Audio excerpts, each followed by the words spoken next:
The chalk snapped in the professor's hand as silence swept across the lecture hall. On the blackboard hung a long equation that twisted and curved like a cruel puzzle. The professor's lips curled into a faint smile, his eyes sharp, fixed on one student in the back row. "Let's see if you're as brilliant as you pretend to be," the professor said, his voice low but carrying a challenge that cut through the room. The student, his name was David, did not move at first. He felt the weight of every eye on him, the way whispers circled the hall like vultures waiting for a fall. He had been through this before. The stares, the quiet doubts, the professors who looked at him not as a scholar but as a test to be broken. But this time, the trap was set in plain sight. The professor had written an equation, not of brilliance, but of deception. David's sharp eyes had already caught the flaw, the numbers twisted in a way no true equation could. It was not mathematics, but a weapon disguised as one. The professor leaned back against the desk, his smirk widening. "Come up here, David, solve it. Show us you belong here." The room waited, the silence heavy with expectation and malice. David's heart pounded, but he stood slowly, his chair scraping the floor like a scream. He walked forward, step by step, his hands cold but steady. When he reached the board, the professor handed him the chalk like a blade. "Go on, impress us." David's hand hovered over the board, and for a moment he saw not just the symbols in front of him, but the trap behind them. He knew if he answered wrong, the whispers would turn into laughter. If he hesitated, they would say he was never good enough. And if he exposed the trick, what then? He turned his head slightly and caught the professor's eyes. For the first time, he realized this wasn't about knowledge. It was about humiliation. David took a breath, his chest heavy with years of being underestimated, of hearing the quiet doubts, of being told he was not meant for the spaces he fought his way into. He let the breath out, then placed chalk to board. But instead of solving, he did something no one expected. He wrote, "This equation is false." Gasps erupted across the hall. The professor's smirk faltered, his hand tightening against the desk. David turned to face the class, his voice calm but edged with fire. "This is not mathematics. This is a trick. The equation is built on a lie. No one can solve it because it's designed to fail." Whispers broke out, some students covering their mouths, others wide-eyed with shock. The professor's jaw clenched. "Sit down, David. You're making excuses." But David didn't move. He dropped the chalk to the floor, where it cracked against the tiles. "No, you're making traps. And today, you failed." The air was electric, every student caught between fear and awe. The professor's face darkened, but his eyes betrayed something else, because David had not only outsmarted the trap, he had exposed it in front of everyone. And in that moment, the power in the room shifted. The question that now hung in the air, unspoken but burning in every mind, was simple. Why would a professor try to destroy his own student? The room held its breath as David stepped away from the board, his voice still echoing inside the walls like a fire that refused to die. The professor's eyes were cold yet trembling in a way he could not hide, and the students sat frozen between admiration and fear, not knowing if they had just witnessed the birth of a rebellion or the beginning of a war. David walked back to his seat, his heart racing faster than his footsteps, and though he appeared calm, his mind was screaming with the weight of what had just happened. He had called out the professor in front of everyone, and no student ever dared to do that before. Not here, not in this place where reputation and obedience mattered more than truth. Professor cleared his throat and forced a smile that was thin and venomous. "We will continue," he said, his voice shaking like glass about to crack. But the class knew something had already broken: the authority, the illusion, the unspoken rule that no one questioned the man at the board. When the lecture ended, students scattered like whispers, some glancing at David with wide eyes, some with nods of respect, others with quiet fear, as if standing near him could draw the professor's wrath. David packed his bag slowly, aware that he was not leaving the room the same way he had entered it. He felt heavier yet stronger, like he had crossed an invisible line. He stepped into the hallway. He heard footsteps behind him. It was Maya, a classmate, who had always sat near the front, her eyes sharp and curious. She leaned closer and whispered, "You know he is going to come for you, right?" David met her eyes and saw no malice, only warning, but he still asked, why would a teacher try to destroy his own student? Maya hesitated, as if weighing whether to speak, then said, "Because he sees you as a threat." "David, this is not about math, this is about control. He has done this before, but no one ever stood up to him until now." The words hit David harder than the trap on the board. So it wasn't the first time the professor had pulled such a trick. The thought sank into him like ice, and he realized this was bigger than humiliation. This was a game that had ruined others before him. Night David sat at his desk, staring at his notes, but the numbers blurred before his eyes. All he could think of was the look on the professor's face, that moment of panic when his trick was exposed. And David knew something dangerous was buried beneath it, something that could not stay hidden forever. The next morning he walked into class and found a strange silence hanging in the room. The professor was already there, standing with arms crossed, his face unreadable, the board empty but the tension thick as iron. He called David's name at once. No greeting, no warning, just the sound of command. "Come here," the professor said, his tone sharp as a blade. David felt the weight of every eye again, but this time he did not hesitate. He rose and walked forward, his jaw tight, his body steady. The professor handed him another equation, this one even longer, lines of numbers that twisted like chains meant to choke instead of teach. "Solve it," the professor ordered, and David looked at it once, his chest tightening. It was different this time. It was not false, but it was cruel, layered with complexity designed to break confidence. It was solvable, but it would take time, more time than anyone in the room could bear. The trap was not in the numbers, it was in the silence, in the waiting, in the pressure of failure building with every passing second. Picked up the chalk and began, his hand moving steady. Though his mind raced, he saw the steps, he saw the path, but he also saw the professor watching like a predator, waiting for a minutes dragged like hours. Sweat gathered at David's brow, whispers grew louder behind him, and he could feel the storm of judgment rising. Then suddenly he stopped, his hand frozen mid-air, and the room leaned forward. He turned slowly, facing the professor, his eyes burning. "You don't want me to solve this," he said, his voice low but carrying across the hall. "You want me to fail in front of them. You want me to drown under the weight of this board, but I won't give you that." Gasps filled the air again. The professor's face twitched with rage, but before he could speak, David slammed the chalk down so hard it snapped, and the sound echoed like thunder. "This is not education," David said louder, now his voice breaking through the whispers. "This is a battle you created, and if I fight you on your terms, everyone here loses." The class erupted into chaos. Some students cheering, some in shock. The professor shouted for silence, but his voice cracked with fury, his mask slipping further each second. That night, David found a note slipped into his locker, the handwriting shaky but urgent. It read, "You are not the first he tried to destroy. Meet me at the library basement after dark." David read the words again and again, his heart racing. Who had written it? What truth were they hiding? And why did it feel like he had just stepped into a game far more dangerous than a rigged equation? The clock ticked louder than his heartbeat as night fell, and the question gnawed at him with every breath. What secret had the professor buried deep enough that even students feared to speak of it? The library basement was colder than the night outside, and the hum of the old lights above gave the silence an eerie weight. David stood at the bottom of the stairs, his breath shallow, his mind racing with questions. As his fingers clutched the note tightly, the place was empty. At first, rows of forgotten shelves stacked with dusty books stretching into shadows, and the air smelled of old paper and secrets. He waited, his heart pounding like a drumbeat that echoed in his bones. Then footsteps approached from the darkness, slow, deliberate, not rushed but certain. A figure emerged from between the shelves, a young man, older than David but not by much, his face sharp, his eyes heavy with something David recognized: pain. The stranger did not speak at once. Instead, he looked at David with the kind of recognition that felt like looking into a mirror of another life. Finally, the stranger said quietly, "You are brave to call him out. No one else ever dared to do that, not in front of everyone." David frowned, his voice low but steady. "Who are you? Why did you leave?" The note. The young man stepped closer, his voice trembling though his words cut deep. "My name is Jordan. I was once his student too.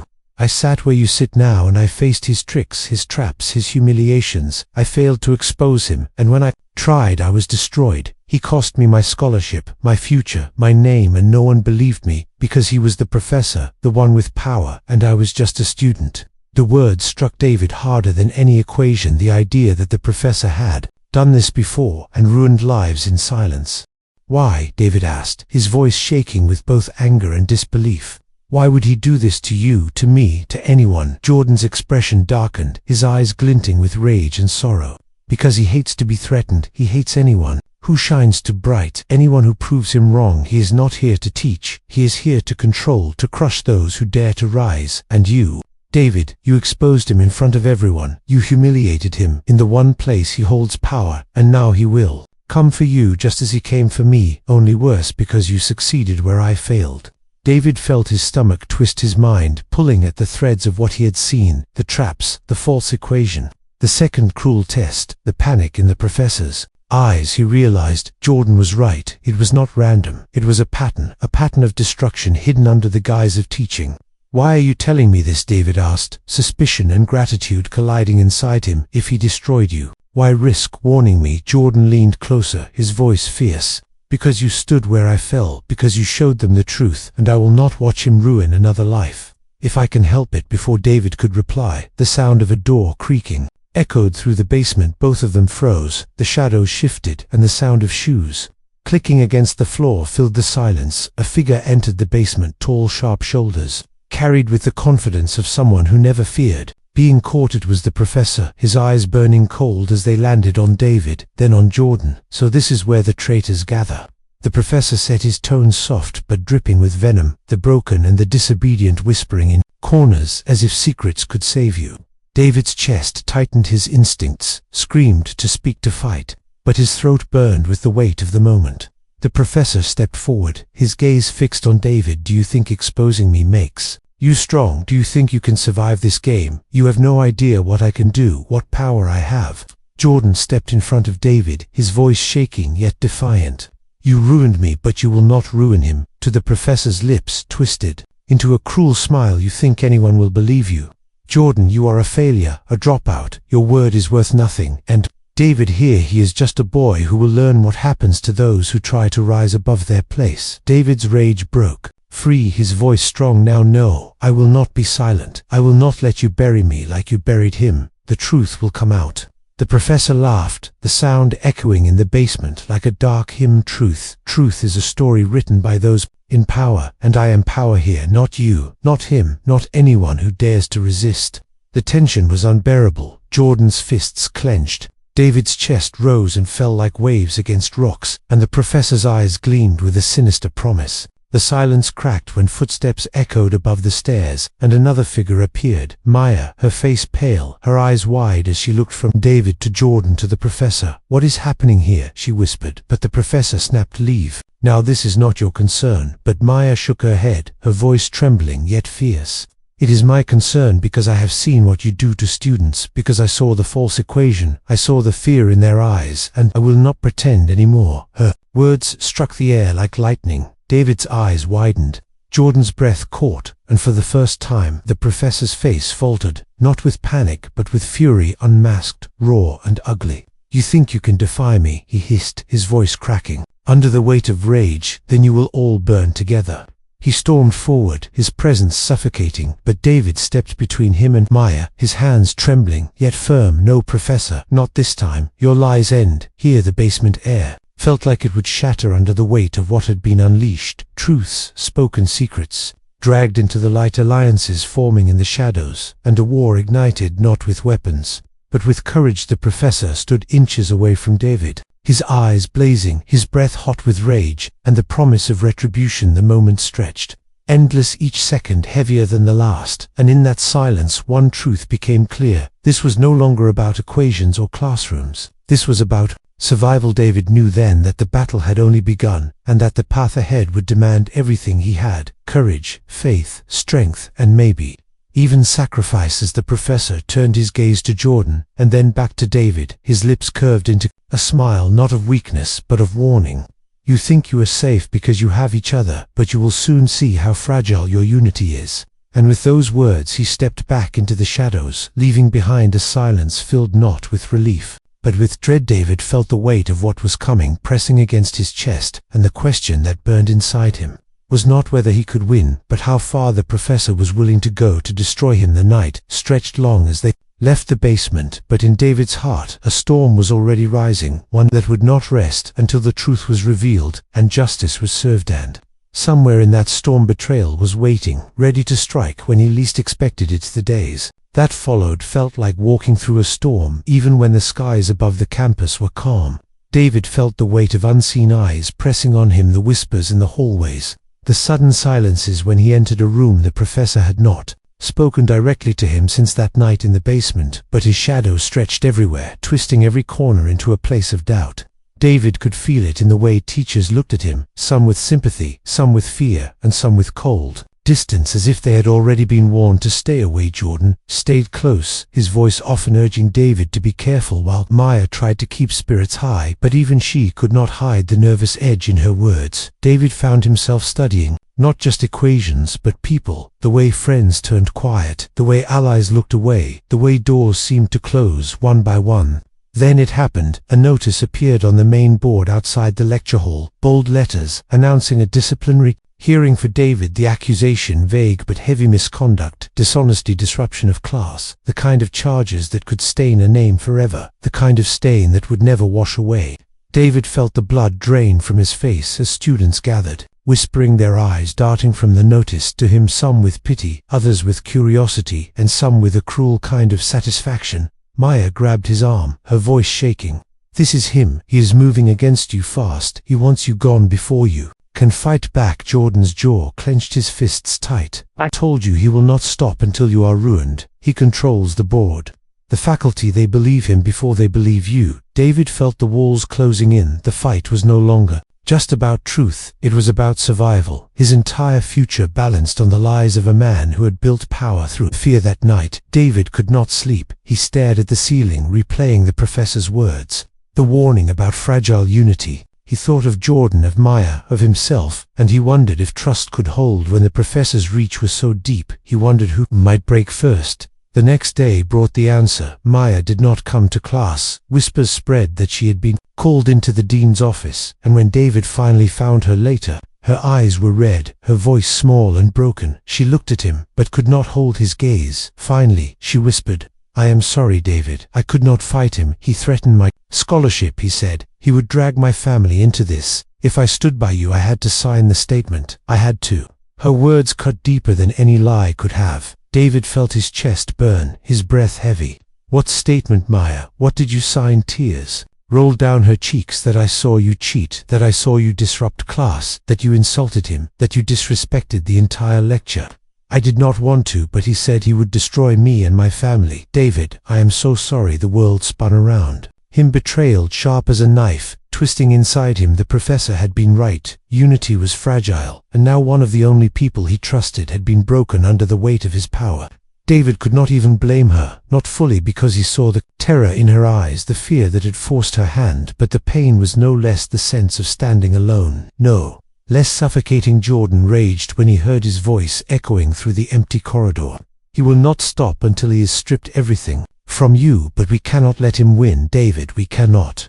David stood silent, his hands trembling, his mind torn between fury and despair, yet in the silence something hardened inside him. Betrayal hurt, but it also revealed the depth of the enemies. Fear. The professor was desperate enough to twist allies into enemies, to poison truth with lies, which meant David's defiance had already struck where it hurt. The day of the hearing came. The hall filled with professors, seated like judges there, faces cold and unreadable. The professor stood tall, his voice smooth, like silk, hiding the venom beneath. He spoke of disruption, of dishonesty, of arrogance. He painted David not as a student, but as a problem, a danger, a stain on the university. Jordan sat in the back, his fists clenched, his jaw tight, while David stood before them, his heart steady but heavy as stone. When it was his turn to speak, he did not plead, he did not beg. Instead, he looked each professor in the eye and said, "You teach us that math is about truth, that numbers do not lie, yet here we stand in a hall where lies weigh more than truth, where fear commands more power than honesty. You ask if I cheated, if I disrupted, but I ask you this: why does a professor set false equations? Why does he build traps instead of lessons? Why does he destroy the very students he is meant to raise?" The hall shifted with whispers, professors glancing at one another, some uneasy, some dismissive, but the words had struck cracks in the silence. Then Maya's voice broke through. She stood trembling at the edge of the room, her statement in her hand, her tears visible even from afar. "I lied," she said, her voice weak at first, then stronger. "I signed what he forced me to sign, but it was a lie. David never cheated. David never disrespected us, he only exposed the truth. I was afraid, and I betrayed him, but I will not betray him again. Gasps spread through the room. The professors leaned forward. The professor himself froze for a fraction of a second. Before rage twisted his features, he shouted, "She is lying, she is covering for him, she is as guilty as he is." But the damage was done. The cracks widened, truth spilling through like water through broken glass. Jordan stood to his voice, loud and fierce. "He destroyed me once, he will destroy others again. But now you see the pattern. Now you see what he is." The hearing collapsed into chaos. Voices, clashing accusations flying. The professor fighting like a cornered beast, but the mask had slipped too far. David saw it in the way eyes turned against him, saw it in the way his control faltered. When the session ended, no verdict was given, only delay, but David knew the tide had shifted. He was no longer a single voice in a storm. He had allies again, and even betrayal had turned into redemption. Maya stood by him, tears drying, but eyes strong. Jordan beside him like a scarred shield. Yet, as they left the hall, David felt no victory, only the weight of a war not yet finished, because the professor's words haunted him, still whispered like a curse. Fragile unity, fragile truth. And somewhere ahead, a darker move awaited, one that would test not just trust, but survival itself. Night fell heavy, and David lay awake, knowing tomorrow would not bring peace but fire, and that the next strike might come not from his enemies, but from the shadows around him. The air on campus grew heavier with each passing day, as if the buildings themselves carried the tension on their walls. Students whispered when David passed, some with admiration, some with fear, and some with doubt. The hearing had shaken the illusion of the professor's authority, but it had not ended his reign, and David knew it. If anything, it made him more dangerous. The mask had cracked, but the fury behind it had been unleashed. Jordan warned him every night, his voice low but urgent, telling David that men like the professor did not lose. Quietly, they did not let go. They struck harder when cornered, and Maya, though now standing bravely beside David, still carried guilt in her eyes. She walked with him each day, yet always looked over her shoulder, as if the ground beneath them might shatter. Then came the letter slipped under David's door, its words sharp like knives. "You think you won, but you will lose. I will strip you of everything you value. Your friends, your name, your mind, until nothing remains. You should have bowed when you had the chance." The signature was not written, but it did not need to be. David knew the voice between the lines. He felt the venom drip with each word that night. Sleep did not come. He sat at his desk, staring at the letter over and over, until his hands shook his mind, replaying every betrayal, every trap, every humiliation, and beneath the fear, a new flame burned, not of survival, but of defiance. He whispered into the empty room, "Let him come." The next day, the professor unveiled his final strike. It was not in the classroom, not in equations, but in the world beyond. He had filed an official report to the academic board, not of misconduct alone, but of fraud, plagiarism, threats, the kind of charges that could erase David's career before it even began. Documents appeared, fabricated evidence, twisted statements, collected and bent until they formed a noose around his neck. David read the notice with cold hands, each word a nail driven deeper into the coffin. The professor had built. Maya cried when she saw it. Jordan raged, but David only sat in silence. The storm within him louder than any voice around. He had thought the worst was behind him, but this was worse than traps, worse than humiliation. This was the attempt to erase him from existence, to write him out of history before he could even begin. The night before the final hearing, David walked alone across campus, the moon casting long shadows, the wind whispering through the trees, his steps heavy but steady. He thought of every struggle, every whisper, every look of doubt he had carried for years. He thought of Jordan, broken but unbowed, of Maya, torn but redeemed, and he thought of the professor, the man who wore power like a crown forged of lies and fear. And he knew this was not only his fight, it was theirs. It was for every student who had been crushed into silence, every voice that had been buried under false authorities. He walked, he heard footsteps behind him, sharp, deliberate. He turned and saw the professor standing under the glow of the lamp, his face pale, yet burning with rage, his voice calm yet dripping with venom. "You should have stayed silent, David. You should have known your place, but you wanted to be a hero, and heroes fall harder than anyone." David's fists clenched, but he forced his voice to stay calm. "Why me? Why Jordan? Why all of us? What do you gain from destroying those who only wanted to learn?" The professor's eyes gleamed cold. "Because I can, because power is not about lifting others. It is about standing above them, crushing them before they can rise to threaten. You are not meant to survive my class. You were meant to be broken like the others, but you refused, and that refusal is your sin. The words cut deep, but they also revealed the truth, raw and unmasked. This was never about knowledge, never about teaching. It was about control, domination, fear, and David knew then that his survival, his fight was more than personal. It was against a system built on confrontation ended with no blows, no shouts, only silence as the professor walked away. His shadow long under the moonlight, but the warning clear tomorrow would decide everything. The hearing came, the hall larger, filled with more faces, professors, deans, students, reporters, whispers rising like waves before a storm. David stood tall, though his chest felt like stone. Jordan beside him, Maya, to their eyes locked on him with faith, though fear trembled behind it. The professor stood across the room, his face calm, his voice smooth, as he spoke lies wrapped in silk painting. David is a fraud, a cheat, a threat. His words flowed like poison, convincing some, confusing others. When David's turn came, the room hushed, his voice at first soft, but growing with every word he spoke. Not only of the traps, not only of the lies, but of the pattern of destruction. He told them about Jordan, broken and cast aside, about Maya, forced to betray under threat. He told them about fear and silence, about truth buried under false equations. He raised the letter the professor had slipped under his door, reading it aloud, each word dripping with malice, each line revealing the venom. Behind the mask, gasps filled the hall, whispers turned to outrage, eyes shifted from David to the professor, whose calm face cracked with rage.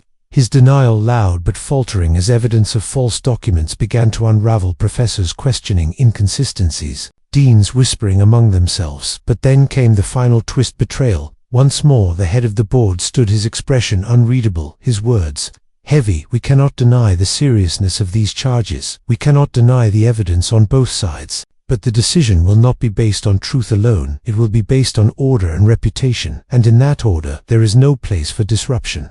The words struck like a hammer. David felt the ground slip. His allies gasped. Jordan shouted. Maya cried. The professor smiled for a fleeting second, believing victory was his. But the board was not finished. Another voice rose from the corner, firm, unshaken. It was an old professor, quiet until now, his voice clear. Order built on lies is not order, it is corruption, and if we silence this student today, we destroy the very foundation of what we claim to defend. The room shifted, the tide turning once again. Whispers rising, some nodding, some frowning. The battle was not yet over, the decision not yet sealed, but the moment revealed the cracks, not just in the professor, but in the entire system. And David knew one truth above all: this fight was no longer his alone. It was the fight of every student, every voice crushed under fear. The board delayed judgment. Again chaos spreading. Like wildfire, the professor stormed out, his eyes promising vengeance, his power shaken but not gone. David stood surrounded by whispers, cheers, doubts and fears, but in his heart a flame burned brighter than ever. The war was not yet won, but the end was coming, and he would not fall before the storm that had been building across the campus finally broke on the day of the final judgment. The hearing hall was packed beyond capacity. Students filled every seat. Professors lined the walls. Administrators stood in clusters, their whispers clashing like waves against stone. Everyone knew this was no longer about one student or one teacher. It was about truth against fear, justice against corruption, power against resistance. David stood at the center, his hands steady, though his heart thundered inside his chest. Jordan at his side, scars of his past still visible, yet his eyes burning with defiance. Maya on the other side, shoulders squared, tears hidden, but strength shining through. The professor stood across from them, his suit pressed, his face calm, but his eyes carried the storm of a man who could feel control slipping through his hands. The board called order. Voices silenced. The professor began his defense, weaving lies with the skill of a practiced manipulator, painting David as arrogant, as unstable, accusing Jordan of bitterness, accusing Maya of weakness, his words smooth enough to sway those desperate for order. But beneath the surface, cracks were showing, murmurs of disbelief, whispers of doubt. Then came David's turn. His voice rose clear, not begging, not pleading, but cutting through the silence like fire. He spoke of the false equation, the trap designed not to test knowledge, but to humiliate. He spoke of the cruel games played on students, the patterns of destruction, the fear that silenced voices. He told them about Jordan's life broken not by failure but by betrayal, about Maya forced into a corner until she signed away truth, and he held up the letter once more, the venomous promise of destruction, written in the professor's own hand. Crowd shifted gasps, rose professors exchanged glances, some looked away in shame, others leaned forward in anger. The board members whispered to one another, the atmospheric electric. The professor tried to shout him down, but Jordan stood, his voice fierce, stronger than the scars on his soul. He destroyed me, he tried to erase me, but here I stand, proof that his lies go beyond one student, beyond one mistake. He is a predator hiding behind chalk and titles.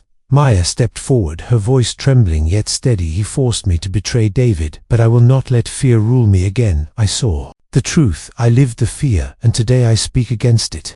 The tide shifted the room, no longer silent, but alive with outraged voices, rising against the professor. Students standing, professors speaking out one by one, stories spilling of intimidation, subtle threats, unexplained failures, the illusion of power crumbling before their eyes. The professor's calm mask shattered, his voice cracked as he shouted that they were liars, conspirators, frauds, but his rage only revealed what had always been hidden, the desperation of a man losing control. He lunged toward David, his hand raised, but before he could reach him, Jordan intercepted, shoving him back. The room erupted, guards stepping in, professors gasping, the board demanding order, but order was already gone. When silence returned, the board chair spoke, his voice heavy with finality.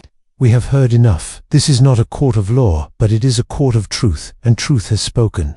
The charges against David are dismissed, the accusations against his allies are voided, and as for you, his eyes turned cold toward the professor, your actions are unfit for the role you hold. You are hereby removed from this institution, effective immediately. The words struck like thunder. The hall exploded, students cheering, professors clapping, some in disbelief, some in relief.